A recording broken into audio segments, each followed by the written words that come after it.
మరి బాగానే ఉంది. మరి అందరికీ మేలే చేస్తున్నాడు, అపకారం చేయట్లేదు.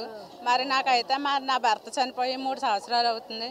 ఉండడానికి ఇల్లు లేదు, పిల్లలు చదువుకుంటలేదు, ఈ స్కూల్లో వేసినని.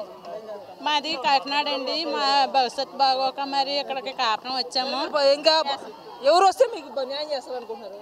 మాదైతే కాకినాడేనండి. మరి కాకినాడ మీకు ఎవరు వస్తే న్యాయం జరిగింది అనుకుంటున్నారు?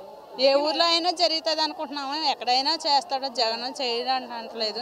మరి ఉండడానికి ఇల్లు లేదు. ఇంటి పట్టా అయితే ఇచ్చారు, మరి కాకినాడలోని ఇల్లు స్థలాలు అవి చూపించలేదు. మరి మాకు ఎప్పుడు చూపిస్తారో మరి జగన్ గారు అడిగారా? వాలంటీర్ అయితే రెడీ అండి. మరి ఫోన్ చేస్తేనే వారంటీ వాళ్ళు సమాధానం చెప్తున్నారు. ఫోన్ చేయకపోతే మాకు ఏమీ ఇన్ఫర్మేషన్ తెలియట్లేదు.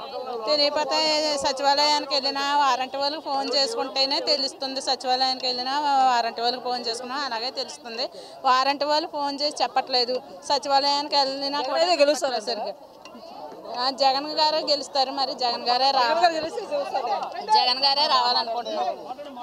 జగన్ గారు రావడం మాకు చాలా సంతోషంగా ఉందండి. జగన్ అన్న కాలనీ కూడా చాలా బాగా కట్టారండి. పేదలకు ఎవరైతే హౌస్ లేదో వాళ్ళందరికీ కూడా ఇచ్చారండి. మాకు స్కాలర్షిప్ కూడా టైం టు టైం పడుతుందండి.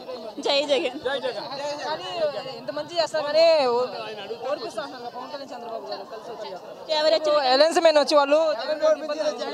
ఎవరు వచ్చినా కానీ మా ఓట్లు పడతాయండి.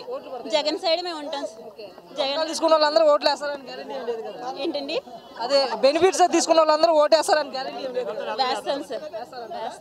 అలాగే నెక్స్ట్ జగన్ ఇంతవరకు వచ్చి 4.5 years అయింది, ఇంతవరకు రాజధాని కట్టలేదు, రాష్ట్రం అంతా దోచేసుకుంటున్నాడు అంటున్నారు కదా, రేట్లన్నీ పెంచేసి.